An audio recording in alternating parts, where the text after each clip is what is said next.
साथियों नमस्कार, मेरा नाम है पवन कुमार। आपका स्वागत है राजपथ भारत में। एक ऐसी सीरीज कह सकते हैं कि जैसे दिन बढ़ रहे हैं और आपकी धड़कनें भी बढ़ रही होंगी और एक के बाद एक कामयाब आदमी के पीछे आपने सुना एक महिला का हाथ होता है, एक पूरे परिवार का सहयोग है। जिस तरीके से इस परिवार से मुलाकात हुई, मैं भी सरप्राइज हो गया। विषय ये नहीं है कि हर व्यक्ति सफल हो रहा है, मगर सामाजिक न्याय की लड़ाई लड़ने के लिए जहां पर कोई छोटा व्यक्ति जरा सा औहदा कर पाता है, वो एक अहम में आ जाता है। मगर इस परिवार ने एक और भूमिका निभाई, जो कहीं ना कहीं कहा जाए तो सोशल जस्टिस के लिए कौन। तो मिशन के लिए एक बात अक्सर चलती थी कि सोशल जस्टिस में एक बच्चा भी आपको लगाना होगा। आज हमारे साथ ऋषभ राजा मौजूद हैं। इस वक्त हम आगरा में हैं और इनसे काफी कुछ रूबरू होंगे, काफी कुछ बात करेंगे। सर, आपका स्वागत है। पहले तो मैं राजपथ से आए सैयद कासिम जी, पवन जी, खालिद जी और पूजा जी का अपने घर में उनका बहुत बहुत वेलकम करता हूँ, स्वागत करता हूँ। और जो भी वो मुझसे पूछेंगे, हाँ। मैं उनका इस चीज में पूरा सहयोग करूंगा। और राजनीति के दौर में जो भी चल रहा है, हाँ। उन्हें उससे भी रूबरू कराऊंगा अपने आगरा से। आगरा की राजनीति बड़ी गर्म है, उस पर बात बाद में करेंगे। पहले जानते हैं ऋषभ राजा ने एजुकेशन कहाँ से की, शुरुआत कहाँ से की? मेरी एजुकेशन सबसे पहले अलीगढ़ से शुरुआत हुई थी। जब मैं छोटा सा था, पापा ने मेरे को अलीगढ़ में सेंट फिदेलिस स्कूल में एडमिशन करवाया था। अच्छा। यहाँ पे एडमिशन होना ही मुश्किल होते थे मिशनरी स्कूल पर। मेरे पापा ने बहुत मेहनत करके, हर चीज करके मेरा एडमिशन कराया। हम 3 भाई बहन हैं। सबसे डॉक्टर अशोक जी को मेहनत करनी पड़ी उस वक्त वहाँ एडमिशन करवाने में अपने बच्चे को। इंग्लिश मीडियम स्कूल था? इंग्लिश मीडियम था, कॉन्वेंट स्कूल था। कॉन्वेंट स्कूल था। उसके बाद मेरा एजुकेशन का सिलसिला जारी रहा। मेरे पापा ने मेरे साथ बहुत मेहनत करी, मुझे पढ़ाते थे। अच्छा। बहुत सी चीजें जैसे मुझे समझ में नहीं आती थी, मेरे पापा मेरे को गाना गा के, मेरे साथ खेल कर हर तरीके से मुझे सिखाते थे। और ऐसा नहीं है ना कैच करता हूँ, बहुत इजीली कैच कर लेता था। अच्छा। एक अहम बात करेंगे, जब पढ़ाई कर रहे थे, होता क्या है अक्सर जो लड़के होते हैं, एक बात कही जाती है कॉलेज चेंज होते रहना, और आपके साथ भी शायद हुआ। हाँ, जैसे जैसे पापा का ट्रांसफर हुए तो स्कूल चेंज हुए। हाँ, स्कूल चेंज हुए, जैसे आप अलीगढ़ गए, फिर उसके बाद कहीं। लेकिन ये था इतना भी, जैसे फादर लगभग 13 साल अलीगढ़ में रहे, तो 13 साल की स्कूलिंग मेरी अलीगढ़ में हुई है। अलीगढ़ में भी, ठीक है। सबसे छोटे हैं आप? जी हाँ, मैं सबसे छोटा हूँ। अगर आप मेरे से पूछें तो सबसे पहले मैं आपको एक छोटा सा आंसर देता हूँ। मेरे पापा और चाचा सब मिला के 4 भाई हैं। अच्छा। और उन चारों भाइयों ने मेरे को एक पिता की तरह प्यार दिया है, एक दोस्त की तरह प्यार दिया है, जिससे मैंने आज तक उन लोगों से कभी कोई भी बात छुपाई नहीं है। मेरे को जो भी मन में बात होती थी, सारी बात शेयर करी, और वो प्यार हम लोगों को भी मिला। जी। सबसे बड़ी बात ये है कि जब उन लोगों से मुलाकात हो रही है, सीरीज चल रही है, तो उन लोगों का जो मैं देख पा रहा हूँ कि सच्चाई ये दिख रही है कि उन्होंने जिस तरीके से इस परिवार हमसे हमारी मुलाकात हुई, वो लोग भी उतनी रिस्पेक्ट दे रहे हैं, हम लोगों से मुलाकात कर रहे हैं, बैठ रहे हैं। और सबसे बड़ी बात कि चाय पहले, नाश्ता पहले, तो हम लोगों को खबर से ज्यादा भोजन करने का समय मिल रहा है। अब हमारी ये सेम है, यूथ है, तो थोड़ा सा इंटरेस्टिंग बात करेंगे। बिल्कुल। राजनीति में आने से पहले जी, जो एजुकेशन लाइफ थी, इंटर पास किया, उसके बाद क्या किया आपने? सबसे पहले मेरे फादर ने मेरे को इंटर से पहले हाई स्कूल के टाइम पे पॉलिटेक्निक का एग्जाम दिलवाया। पॉलिटेक्निक में मेरा आगरा में एडमिशन हुआ यूपीबीटी से। जी। तो मैंने पॉलिटेक्निक करी। पॉलिटेक्निक के साथ साथ उसे जब फाइनल ईयर चल रहा था उस टाइम मेरे पापा ने मेरे को इंटर का भी फॉर्म भरवा दिया था। इंटर का भी फॉर्म मतलब डबल जिम्मेदारी। मैंने इंटर करी और इंटर के बाद पापा ने जैसे ही मेरा फाइनल ईयर का वो भी हो गया था और इंटर का भी मेरा हो गया था, फिर मेरे फादर ने मेरे को ग्रेजुएशन में एडमिशन दिलाया था। ग्रेजुएशन ग्रेजुएशन में क्या किया? ग्रेजुएशन में मैंने बैचलर ऑफ आर्ट्स करी। Bachelors of art. आप भी यूपीएससी करना चाह रहे थे क्या? प्लान नहीं, सबसे पहली चीज मैं आपको एक छोटी सी बात नॉलेज में डालूं। जी। बड़े भैया बाहर जा रहे थे अपना, उन्होंने यूपीएससी फाइट किया, बाहर चले गए। मेरी सिस्टर हैं, उन्होंने बीडीएस एमडीएस किया, वो भी बाहर रहीं। तो एक छोटी जिम्मेदारी होती है, छोटा बच्चा एक जिम्मेदारी के बराबर हो जाता है। तो मैं मानता हूँ मदर फादर के पास भी कोई होना चाहिए था। तो मदर फादर के पास फिर मैंने रुकने का डिसीजन लिया। अच्छा।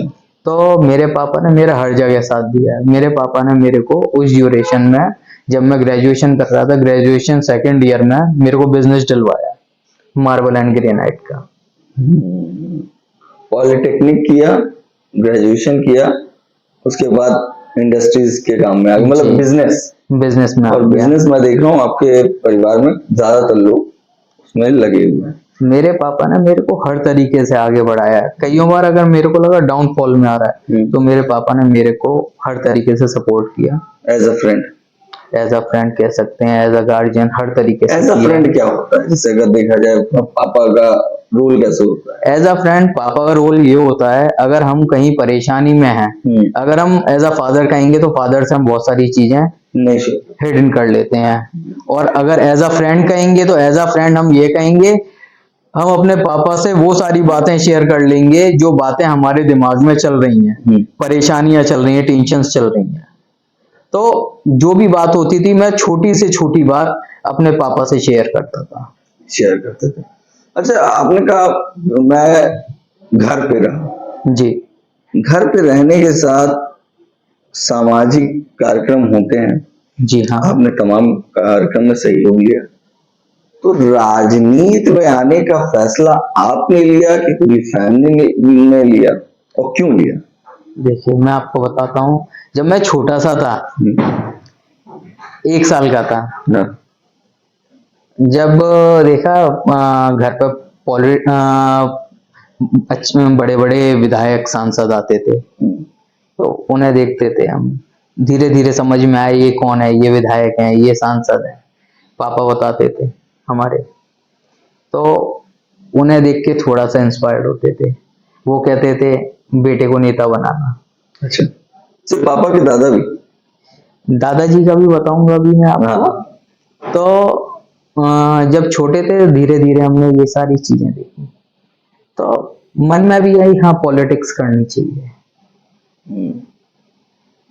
तो धीरे धीरे फिर बड़े हुए, समझदारी आई, तो बिजनेस के टाइम पे फिर बैठा हुआ था मैं आराम से अपने ऑफिस पे, मार्बल वाले पे, राजा मार्बल एंड ग्रेनाइट पे।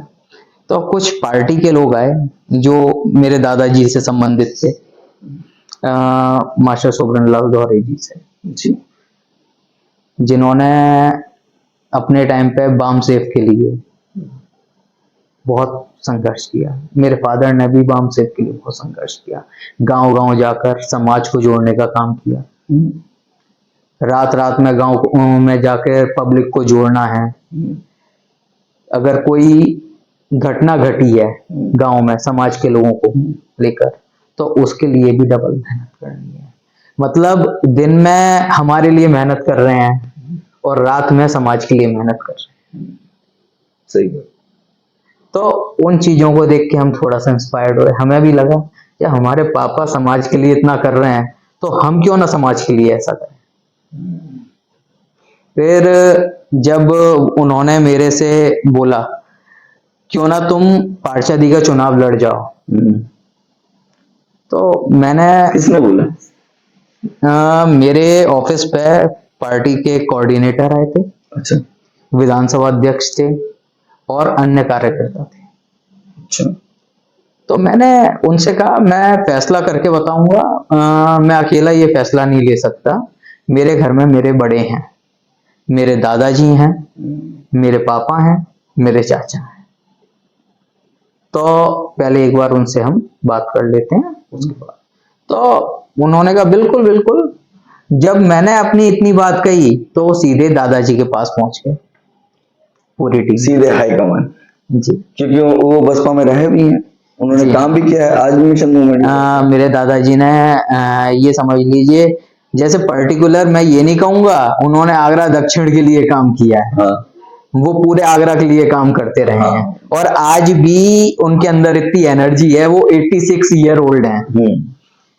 वो आज भी अगर उन्हें लगता है ना समाज का कोई आदमी परेशान है, तो वो उस समाज के आदमी के लिए अपना, ये समझ लीजिए, अगर अपनी तनख्वाह का भी भाग देना पड़ जाए 50%, वो मानवर साहब ने वो दे देते हैं। काशीराम साहब ने कहा, काशीराम साहब ने कहा था। और वो मेन चीज क्या है, वही चीज फॉलो करते आ रहे हैं, क्योंकि वो काशीराम साहब के टाइम से उन्होंने पूरी चीजें फॉलो करी हैं, मेरे फादर ने फॉलो करी हैं। तो आज की डेट में वही चीजें उन्होंने हम मेरे को एजुकेशन में दिया।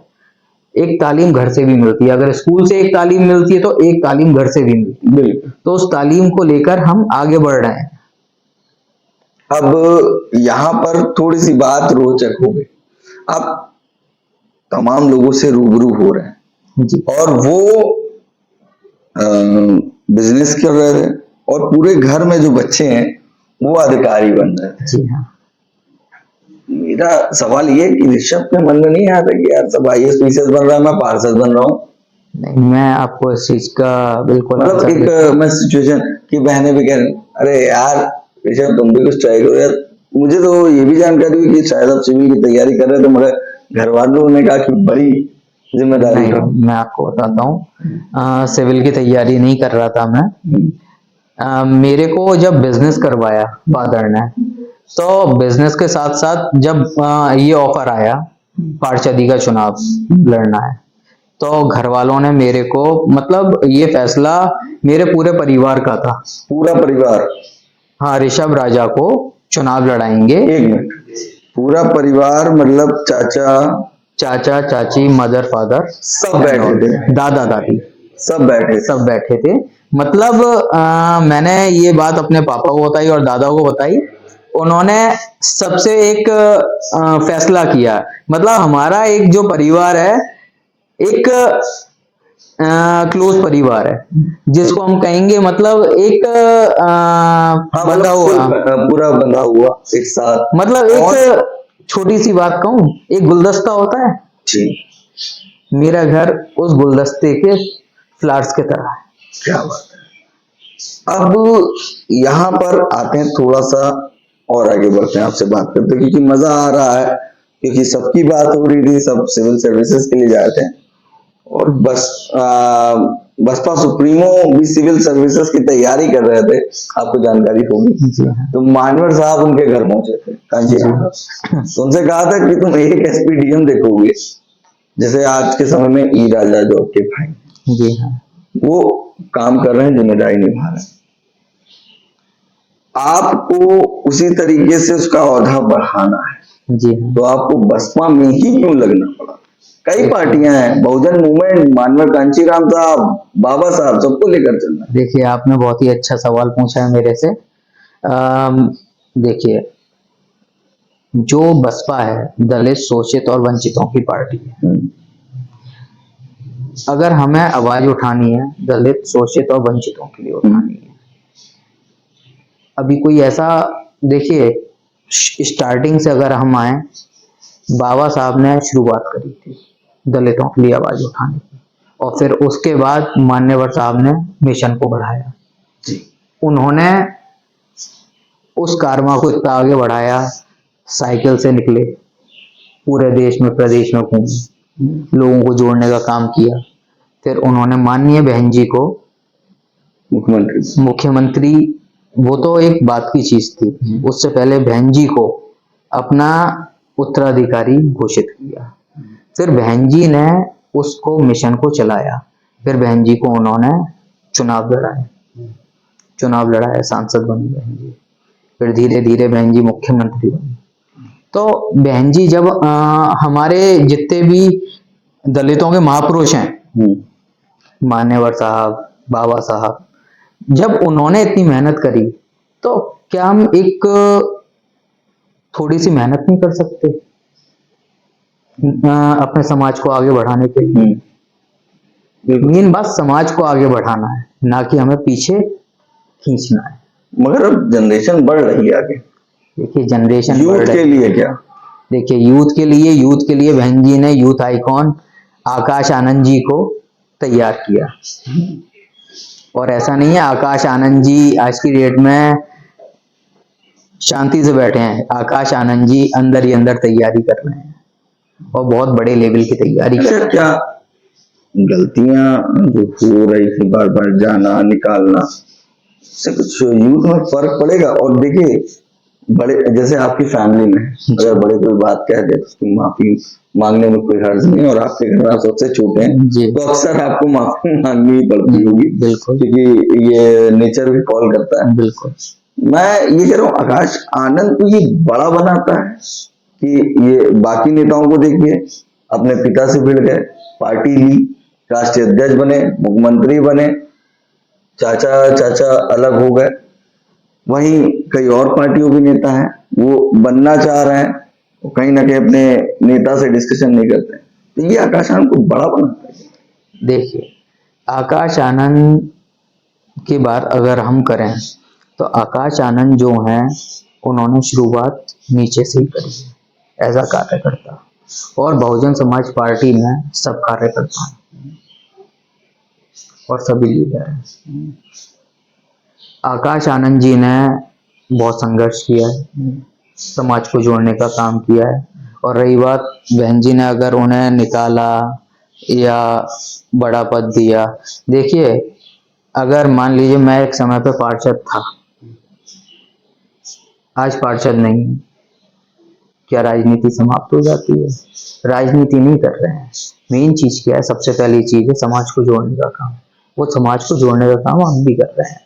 जरूरी नहीं है पद पे रह के ही समाज को जोड़ने का काम किया जा सकता है, बिना पद के भी तो समाज को जोड़ने का काम किया जा सकता है। और जैसे कुछ नेता ऐसे आ रहे हैं, पहले कहते हैं मैं सामाजिक संगठन चलाऊंगा, अब वो सामाजिक संगठन की आड़ में पार्टी बना दी। वो पार्टी बनाना कोई इतना बड़ा वो नहीं है, पार्टी तो बहुत सारी बनी हुई घूम रही है छोटी छोटी। पार्टी को किस लेवल पे पहुंचाना है वो सिर्फ माननीय बहन जी को आता है। माननीय बहन जी ने उस समय संघर्ष किया जिस टाइम समाज को जरूरत थी, जिस टाइम महिलाओं को नहीं निकलने दिया जाता था और घर से निकल कर काशी राम जी ने इतना आगे बढ़ाया पार्टी को, फिर माननीय बहन जी ने इतना आगे बढ़ाया पार्टी को। और जो आज की डेट में आ रहे हैं ना, ये संगठन चला के पार्टी बना के नेता आ जाते हैं, उन्होंने मेहनत नहीं करी है। मेहनत जो थी हमारे बड़े लीडर्स कर चुके हैं, माननीय बहन जी कर चुकी हैं। मुझे आपकी बातों से ये लग रहा है कि थोड़ा सा जब राजनीति की बात हुई तो आप कन्विंस भी हुए तो बसपा के लिए हुए। मुझे ये लग रहा है कि आप भी थोड़ा सा तैयार थे, चीजें समझ रहे थे, क्योंकि मुझे कहीं ना कहीं ये बात करने का, जैसे आपने गुलदस्ते की बात की, तो जो बहुजन समाज के महापुरुष थे, बसपा सुप्रीमो ने कहीं ना कहीं उनको एक गुलदस्ते में सबके सामने रिप्रेजेंट कर दिया, सभी समाज के महापुरुषों को सामने ला कर रख दिया। चाहे अम्बेडकर पार्क हो, नोएडा हो, और आप आगरा में देख लीजिए, आगरा की राजनीति क्या कहती है। कई ऐसे नेता हैं जो कहते हैं कि बसपा खत्म हो गई है, बसपा का नया विकल्प आप दीजिए, फ्यूचर कुछ दिख नहीं रहा है। बसपा सुप्रीमो को कहते हैं कि वो घर से बाहर नहीं निकल रही। देखिए मैं आपको बताऊं, आगरा को दलितों की राजधानी कही जाती है। अगर हम कहें वोट परसेंटेज आज भी उतना ही है, बसपा का जो पहले था वो भी आज उतना ही है। बस फर्क ये है जो पहले वोट परसेंटेज था उससे ज्यादा आज की डेट में वोट परसेंटेज बढ़ चुका है। बसपा को जितना वोट पहले पड़ता रहा उतना आज पड़ रहा है, कोई बदलाव नहीं है, कोई बदलाव नहीं है। लेकिन वोट आगरा में, आगरा के अंदर आपने जैसे मेरे से आगरा की बात कही, हाँ, मैं भी हाँ, आपको बिल्कुल, वही बिल्कुल। बता रहा हूँ। नहीं, मैं क्लियर कर रहा था जी।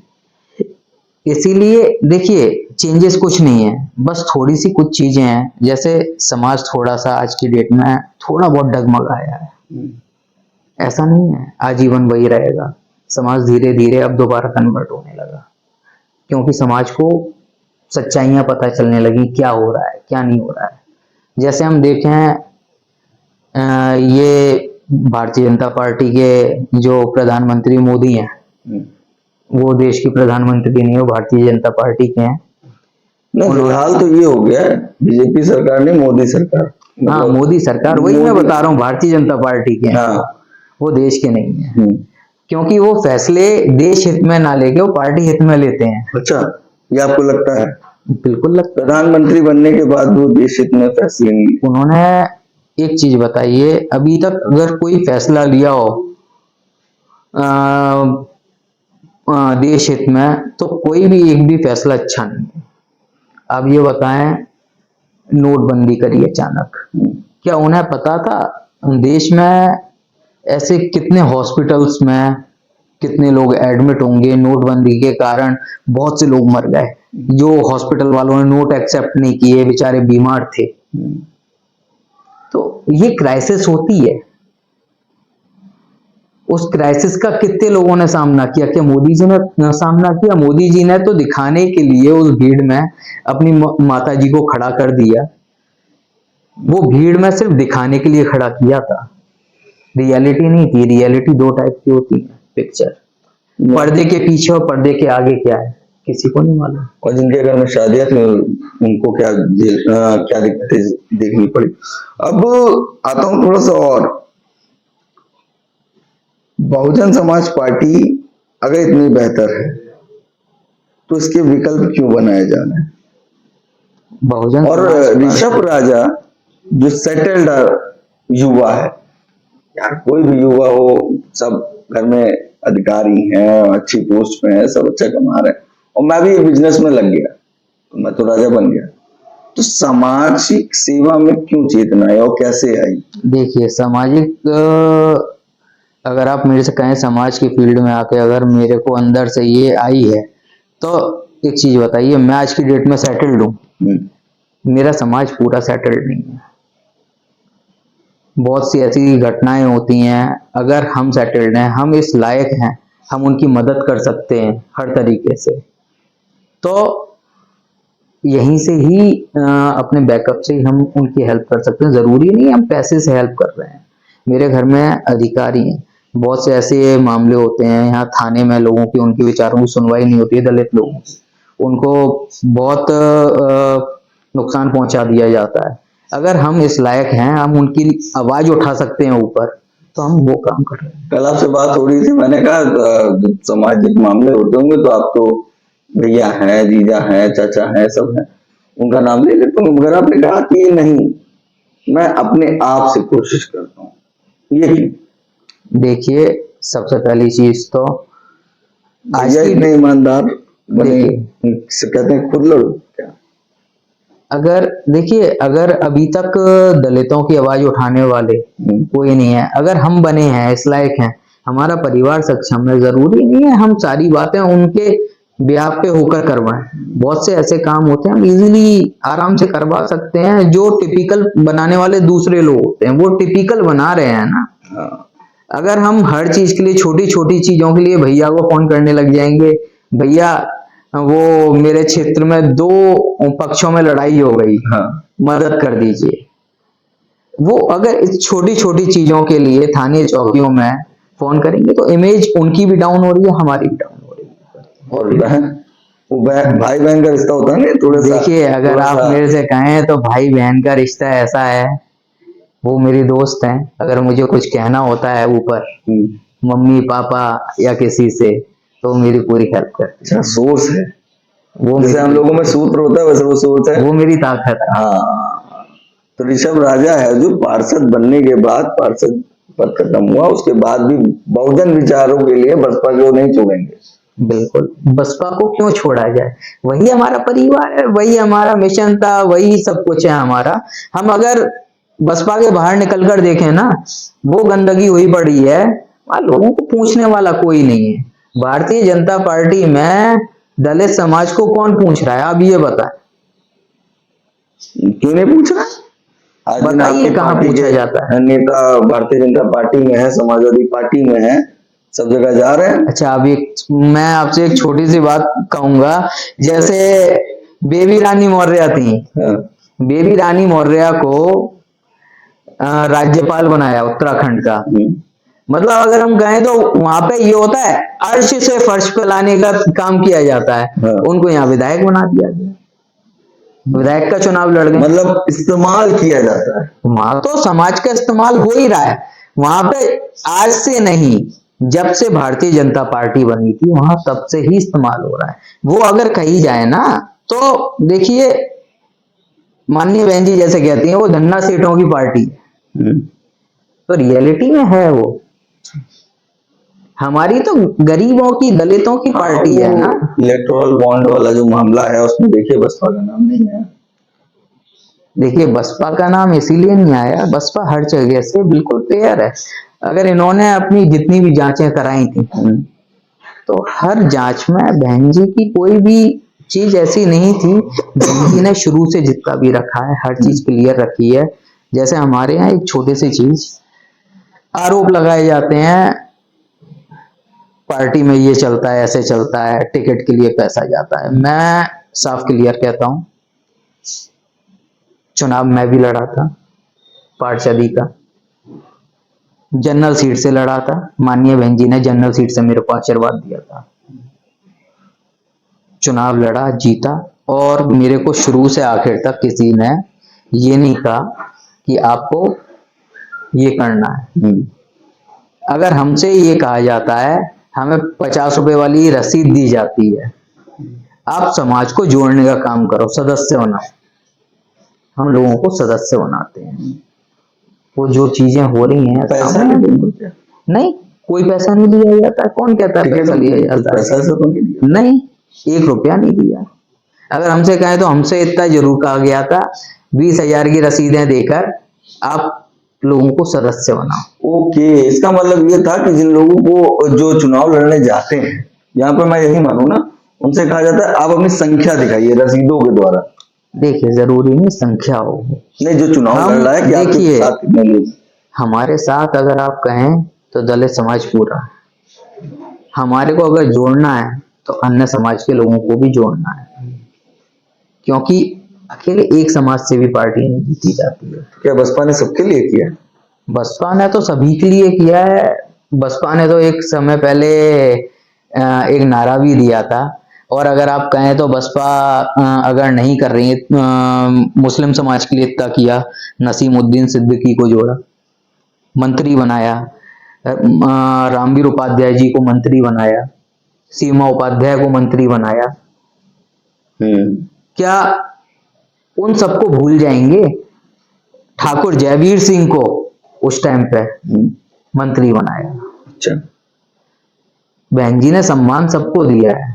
अगर कोई ये कहे ना खाली अकेले दलितों की पार्टी है, ऐसा नहीं है।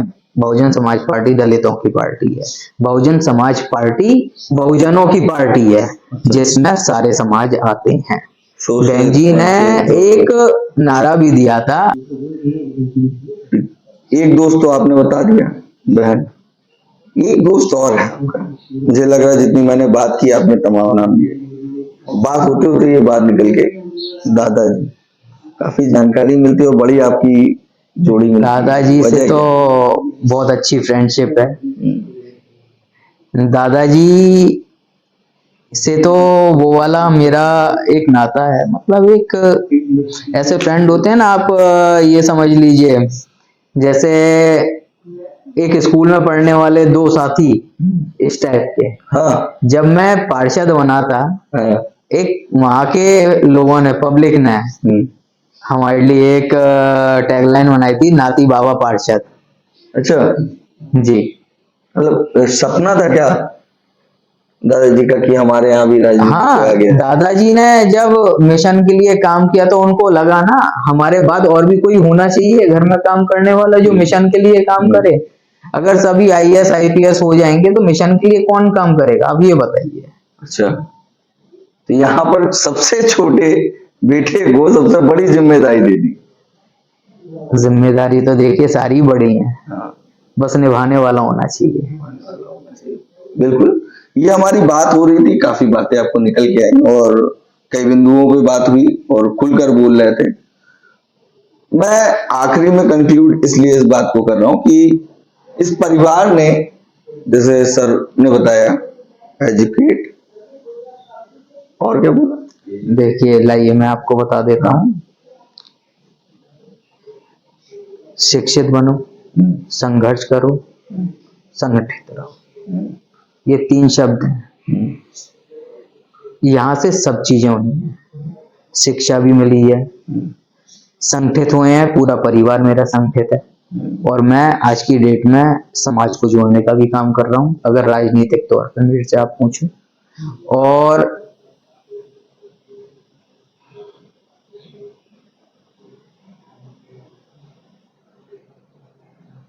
जो जितना भी है, मतलब अगर आप हमसे कहें, एजुकेट भी हो गए, सब चीज हुई हमारे यहाँ।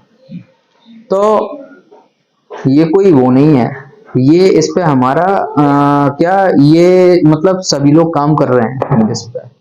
मेरे फादर आज भी काम कर रहे हैं। अगर मैं ये वाली बात कहूँ, मेरे फादर शिक्षा की ओर पूरे समाज को लेकर चल रहे हैं, लोगों को भी समझाते हैं, हम भी समझा रहे हैं, मेरे दादाजी भी समझा रहे हैं, खासतौर पर दलित समाज के लोगों को भी समझाते हैं, मजदूरी छोड़ो, काम करो, पढ़ाई करो, अकेले मांग के पेट नहीं भरना है, पढ़ोगे, एजुकेटेड बनोगे, सब कुछ मिल जाएगा। जैसे बाबा साहब ने कहा था ना, मांगने वाला नहीं देने वाला बनना है, देने वाला बनना है। आप एक चीज बताइए, ये क्या कहते हैं, एक कलम की पावर होती है, जिसने कलम उठा ली तो दुनिया जीत ली, जी, नहीं उठाई तो फिर कुछ नहीं कर पाए। ठीक है, ये हमारी बात हुई, तमाम बिंदु सामने आए। कैसा लगा हमारा वीडियो कमेंट करके जरूर बताइएगा। बाकी बने रहिएगा राजपथ भारत के साथ, और इस फैमिली की जो वीडियोस आपके पास आ रही, इसमें एक बड़ा अहम भूमिका जो मुझे मौका मिला कासिम सर के द्वारा, वो राजनीति पे बात करने के लिए मुझे ऋषभ राजा मिले। और ये देखिए, पूरे परिवार को तैयार कर रहे थे, ऋषभ राजा भी सेटल हो सकते थे, मगर समाज के लिए एक बच्चे को कुर्बान के, जैसे माननीय साहब ने कहा कि समाज को न्याय दिलाने के लिए, समाज के लिए लड़ने के लिए ऋषभ राजा, जो सबसे छोटे बच्चे, सबसे छोटे बेटे हैं और सबसे लाडले होंगे, मगर उनको लगाया समाज को तैयार करो, समाज को साथ लो। कैसा लगा हमारा वीडियो कमेंट करके जो जरूर बताइएगा।